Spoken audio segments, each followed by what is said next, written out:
հնարավոր է հասնել գազի գնի իջեցման օրինակ։ Նայեք, ես չեմ կարող հիմա խոստանալ, որ դա կանեմ, բայց ես կարող եմ ասել,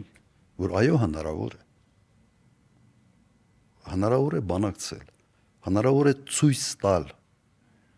որ սա փոխշահավետ է։ Մեր օրինակ այդ գազի գինը այժմ պահելու հիմնական մեր փաստարկները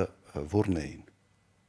որ դուք մեր գործընկերն եք, հայ Ռոսգազարդը 45-45-10% էր ձևավորվել, 45-ը Հայաստանի Հանրապետությունը, 45-ը Գազպրոմն էր եւ ԻՏԵՌ կազմակերպություն կար, որը 10% էր կազմում, մասնավոր ընկերություն էր ռուսական։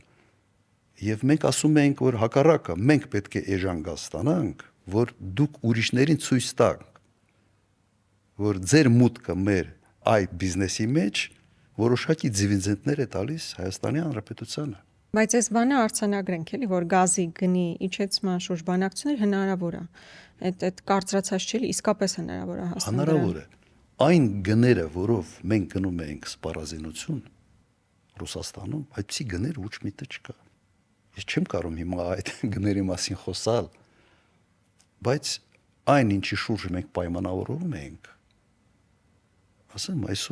այսօրվա ասենց հայացքով եթե նայես, կարող է ֆանտաստիկայի ժանրից լինի։ Հնարավոր է ամեն ինչի շուրջ պայմանավորվել։